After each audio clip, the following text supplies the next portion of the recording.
بسم اللہ الرحمن الرحیم الحمد للہ رب العالمین والصلاة والسلام علی اشرف المرسلین نبینا و سیدنا محمد وعلی آلہ و اصحابہ اجمعین۔ ناظرین السلام علیکم۔ سیرت النبی صلی اللہ علیہ وسلم پر گفتگو جاری ہے اور آج اس سلسلے کا 50واں پروگرام ہے۔ غزوہ طائف کے حوالے سے بات ہو رہی تھی کہ غزوہ حنین سے جب طائف کے لوگ قبیلہ ثقیف اور قبیلہ حوازن واپس بھاگے تو یہ اپنے قائد مالک بن عوف کے ساتھ طائف میں جا کر قلعہ بند ہو جاتے ہیں اور حضور صلی اللہ علیہ وسلم طائف کا محاصرہ کرتے ہیں۔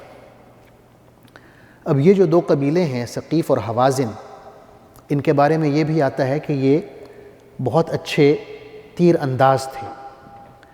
تو صحابہ کرام نے جب طائف کے قلعے کا محاصرہ کیا اور فوجیں قریب ہوئیں تو انہوں نے اتنی تیزی سے اتنی شدید تیروں کی بوچھاڑ کی کہ بہت سے صحابہ زخمی ہو جاتے ہیں اور ان زخمی صحابہ میں 12 شہید بھی ہو جاتے ہیں۔ حضور صلی اللہ علیہ وسلم اس کا حل نکالتے ہیں اور صحابہ کرام ایک منجنیق تیار کرتے ہیں۔ منجنیق کیا ہے؟ یہ ایک توپ کی شکل کی ایک آلہ ہے کہ جو بڑے بڑے پتھر دور تک پھینک سکتا ہے، اور اس سے صحابہ کرام بڑے بڑے پتھر پھینکتے ہیں قلعے کی دیوار پہ تاکہ دیوار ٹوٹ جائے اور صحابہ اندر داخل ہو سکیں۔ تو واقعی دیوار کا کچھ حصہ جو ہے منہدم ہو جاتا ہے۔ اس کے بعد صحابہ کرام ایک بختر بند گاڑی تیار کرتے ہیں لکڑی کی، اور اس میں کئی صحابہ جو ہیں اس میں بیٹھ بھی جاتے ہیں اور اس کو دھکیلتے ہوئے دیوار کے قریب پہنچ جاتے ہیں۔ لیکن اہل طائف جو ہیں وہ قلعے کی دیوار کے اوپر سے پگھلا ہوا لوہا پھینکتے ہیں، پہلے سے انہوں نے تیار کر کے رکھا ہوتا ہے، پگھلا ہوا سیسا اور لوہے کے ٹکڑے گرم، وہ ان پر پھینکتے ہیں۔ وہ ان کی جو بختر بند گاڑی ہے وہ جل جاتی ہے، تو صحابہ کرام مجبوراً باہر نکلتے ہیں، تو ان پر پھر تیروں کی بارش کی جاتی ہے، اس میں کئی زخمی ہوتے ہیں، کئی شہید ہوتے ہیں۔ تو یہ کئی دن اس طرح سلسلہ چلتا ہے۔ آپ صلی اللہ علیہ وسلم ایک اور حل نکالتے ہیں کہ طائف کے قلعے کے باہر اہل طائف کے بہت سے باغات تھے انگوروں کے۔ آپ صلی اللہ علیہ وسلم حکم دیتے ہیں کہ ان باغات کو کاٹ دیا جائے تاکہ ان کی جو اناج کی ضرورت ہے وہ پوری نہ ہو سکے اور یہ محاصرہ جو ہے وہ جلدی ختم ہو جائے۔ تو جب باغات کاٹنے لگتے ہیں تو اہل طائف کی طرف سے درخواست آتی ہے، وہ اللہ کا واسطہ دیتے ہیں اور قرابت کا واسطہ دیتے ہیں کہ آپ یہ باغات نہ کاٹیں۔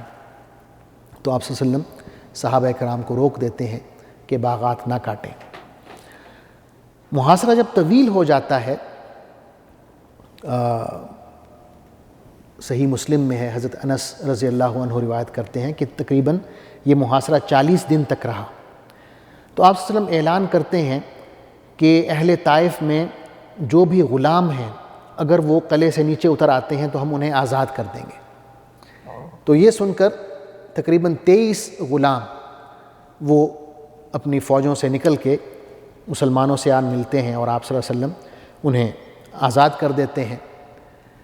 دشمن کے لیے یہ ایک بہت تکلیف دہ بات ہوتی ہے کیونکہ اس زمانے میں یہ جو غلام تھے یہ بہت بڑا اثاثہ شمار ہوتے تھے۔ اس کے بعد آپ صلی اللہ علیہ وسلم صحابہ کرام سے مشورہ کرتے ہیں کہ ہمیں کیا کیا جائے۔ ایک صحابی یہ مشورہ دیتے ہیں کہ یہ جو اہل طائف ہیں ان کی مثال ایسے ہی ہے جیسے کوئی لومڑی اپنے غار میں ہو۔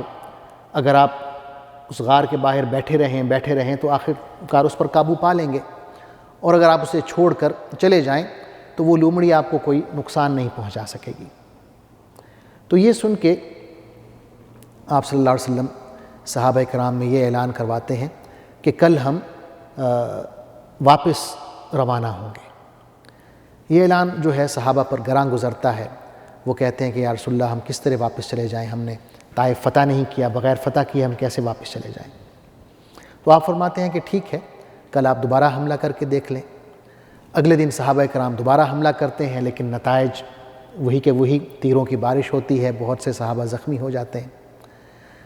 تو اس سے اگلے دن آپ صلی اللہ علیہ وسلم دوبارہ یہی اعلان کرتے ہیں کہ اب واپس جائیں گے۔ تو یہ اعلان سن کے صحابہ کرام جو ہیں وہ خوش ہو جاتے ہیں اور اپنا سامان باندھنے لگ جاتے ہیں۔ صحابہ کو دیکھ کے حضور صلی اللہ علیہ وسلم مسکراتے ہیں کہ یہی بات جو ان سے پہلے کی گئی تھی وہ انہوں نے نہیں مانی، اب جو ہیں وہ خوشی سے واپسی کی تیاری کر رہے ہیں۔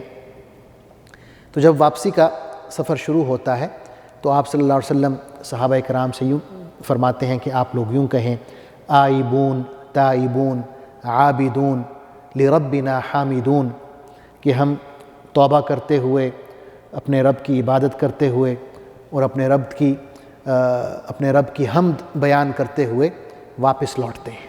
بعض صحابہ حضور صلی اللہ علیہ وسلم سے یوں کہتے ہیں کہ اے اللہ کے رسول، آپ ثقیف کے لیے، یعنی جو اہل طائف کا بہت بڑا قبیلہ ہے، اس کے حق میں بد دعا کریں۔ بد دعا کرنے کے بجائے آپ صلی اللہ علیہ وسلم ان کے حق میں دعا فرماتے ہیں۔ آپ فرماتے ہیں اللہم اہدی ثقیفا وآتی بہم، کہ اللہ ثقیف کو ہدایت عطا فرما اور انہیں میرے پاس لے آ۔ اس کے بعد آپ صلی اللہ علیہ وسلم واپس تشریف لاتے ہیں مقام جعرانہ پہ۔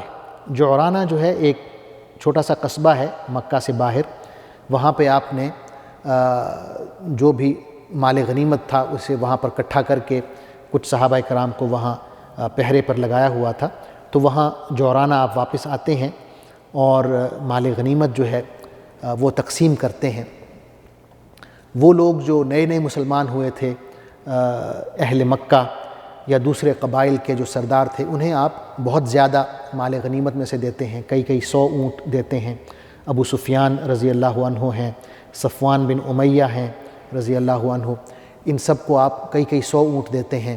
اور ہیں عیینہ بن حصن ہیں، اقرع بن حابس ہیں، یہ بنو فزارہ کے ہیں، بنو تمیم کے سردار ہیں، انہیں آپ کئی 100 اونٹ دیتے ہیں۔ اور جو صحابہ آپ کے ساتھ چلے تھے مدینہ سے، ان کے حصے میں بہت کم آتا ہے مال غنیمت۔ تو یہ دیکھ کر بعض صحابہ جن کا تعلق انصار سے ہے، ان میں سے بعض لوگ کہتے ہیں کہ لگتا ہے کہ رسول اللہ صلی اللہ علیہ وسلم اپنے گھر اور اپنی قوم کی طرف واپس آ گئے ہیں، یعنی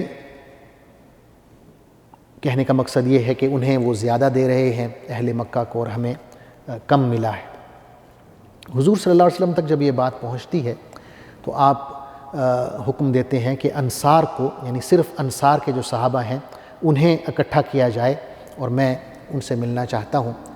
جب وہ ایک جگہ پہ اکٹھے ہو جاتے ہیں تو آپ صلی اللہ علیہ وسلم تشریف لاتے ہیں اور فرماتے ہیں کہ یہ جو بات ہے آپ کی طرف سے پہنچی ہے، اور پھر آپ فرماتے ہیں کہ کیا یہ بات درست نہیں ہے کہ تم لوگ گمراہ تھے اور اللہ نے میرے ذریعے تمہیں ہدایت عطا فرمائی، اور یہ کہ تم لوگ غریب تھے، اللہ نے میری وساطت سے تمہیں امیر بنا دیا، اور یہ کہ تم لوگ آپس میں ایک دوسرے کے دشمن تھے اور میری وجہ سے اللہ تعالیٰ نے تمہارے دلوں میں محبت پیدا کر دی۔ انصار نے کہا کہ یا رسول اللہ آپ بالکل صحیح فرما رہے ہیں، اللہ کا اور آپ کا ہم پر بہت بڑا احسان ہے اور فضل ہے۔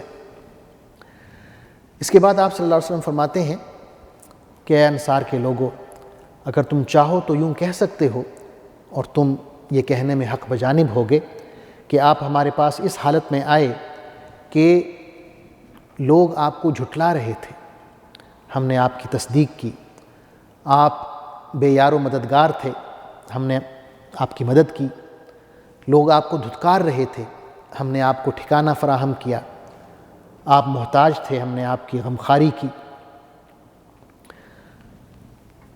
پھر آپ صلی اللہ علیہ وسلم نے فرمایا کہ اے انصار کے صحابہ، کیا تم اس عارضی سامان پر ناراض ہو رہے ہو کہ میں نے ان لوگوں کو زیادہ دے دیا ہے تاکہ یہ لوگ مسلمان ہو جائیں، اور تمہیں تمہارے اسلام کے حوالے کر دیا ہے۔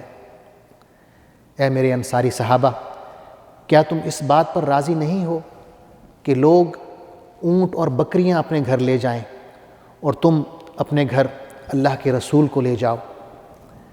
پھر آپ نے فرمایا کہ میں اس ذات کی قسم کھاتا ہوں جس کے ہاتھ میں محمد کی جان ہے کہ اگر ہجرت نہ بھی ہوتی میں تب بھی انصار کا ایک فرد ہوتا، اور اگر تمام لوگ ایک راستے پر چل پڑیں اور انصار دوسرے راستے پر چل پڑیں تو میں وہ راستہ اختیار کروں گا جو انصار کا راستہ ہے۔ پھر آپ نے انصار کے حق میں دعا فرمائی کہ اے اللہ انصار پر رحم فرما، ان کی اولاد پر رحم فرما، ان کی اولاد کی اولاد پر بھی رحم فرما۔ یہ مختصر سا خطبہ سن کے انصار جو ہیں اتنا روئے کہ ان کی داڑھیاں بھیگ گئیں، اور یہ رونا خوشی کا رونا تھا کہ اللہ کا شکر ہے کہ ہمارے حصے میں بھیڑ بکریاں نہیں آئیں، اونٹ نہیں آئے، بلکہ اللہ کے رسول آئے ہیں جنہیں لے کر ہم واپس اپنے گھر لوٹیں گے۔ رسول اللہ صلی اللہ علیہ وسلم جب مال غنیمت تقسیم کر کے فارغ ہوتے ہیں تو طائف سے حوازن کا ایک وفد پہنچ جاتا ہے آپ صلی اللہ علیہ وسلم کی خدمت میں۔ یہ 14 لوگ ہیں جو مسلمان ہو کر آ جاتے ہیں، اور ان میں آپ صلی اللہ علیہ وسلم کے دودھ شریک چچا ابو برقان بھی شامل ہیں۔ وفد جو ہے یہ آ کے آپ صلی اللہ علیہ وسلم سے درخواست کرتا ہے کہ ہمارے جو مویشی ہیں اور ہمارے جو قیدی ہیں وہ ہمیں واپس لوٹا دیے جائیں۔ آپ صلی اللہ علیہ وسلم فرماتے ہیں کہ میرے ساتھ مہاجرین و انصار کے علاوہ اور بھی قبائل ہیں اور ان کی رائے معلوم کرنا ضروری ہے، اور جو مجھے بہترین بات لگتی ہے وہ بات ہے جو سچی بات ہے، لہٰذا اگر میں آپ کو یہ اختیار دوں کہ اگر آپ کو کہا جائے کہ آپ کیا چنیں گے، مال مویشی چنیں گے یا اپنی عورتیں اور بچے چنیں گے، تو آپ کا کیا جواب ہوگا؟ تو انہوں نے کہا کہ یقیناً ہم اپنی عورتیں اور بچے چنیں گے، مال مویشی تو نہیں چنیں گے۔ تو حضور صلی اللہ علیہ وسلم نے ان سے کہا کہ جب میں ظہر کی نماز پڑھا چکوں تو تم لوگ کھڑے ہونا اور یوں کہنا کہ ہم رسول اللہ صلی اللہ علیہ وسلم کی سفارش مومنوں کے سامنے پیش کرتے ہیں، اور مومنوں کی سفارش رسول اللہ صلی اللہ علیہ وسلم کے سامنے پیش کرتے ہیں کہ ہماری جو قیدی ہیں عورتیں اور بچے انہیں رہا کر دیا جائے۔ تو ان لوگوں نے ایسے ہی کیا۔ جب آپ صلی اللہ علیہ وسلم ظہر کی نماز پڑھا چکے تو یہ لوگ کھڑے ہوئے اور یہی جملہ دہرایا کہ رسول اللہ کی سفارش ہم مومنوں کے سامنے رکھتے ہیں اور مومنوں کی سفارش رسول اللہ کے سامنے پیش کرتے ہیں کہ ہمارے قیدی جو ہیں ہمیں واپس کر دیے جائیں، رہا کر دیے جائیں۔ حضور صلی اللہ علیہ وسلم نے یہ سن کر فرمایا کہ جو میرے حصے میں آئے ہیں یا بنو عبد المطلب کے حصے میں جو قیدی آئے ہیں وہ میں تمہیں واپس کرتا ہوں۔ یہ سن کر تمام مہاجرین اور تمام انصار کے صحابہ نے کہا کہ جو کچھ ہمارے حصے میں ہے وہ بھی ہم رسول اللہ صلی اللہ علیہ وسلم کے حوالے کرتے ہیں، وہ آپ کو چاہیں تو واپس کر دیں۔ بنو تمیم کے سردار اقرع بن حابس وہ بولے کہ جہاں تک میرا تعلق ہے اور میرے قبیلے کا تعلق ہے بنو تمیم کا، ہم تو اپنے قیدی واپس نہیں کریں گے۔ اسی طرح بنو فزارہ ہے دوسرا قبیلہ، اس کے سردار ہیں عیینہ بن حصن، انہوں نے کہا کہ میں بھی اور بنو فزارہ ہم اپنے قیدی واپس نہیں کریں گے۔ تیسرا قبیلہ تھا بنو سلیم، ان کے سردار ہیں عباس بن مرداس، انہوں نے بھی یہی کہا کہ میں اور بنو سلیم اپنے قیدی واپس نہیں کریں گے۔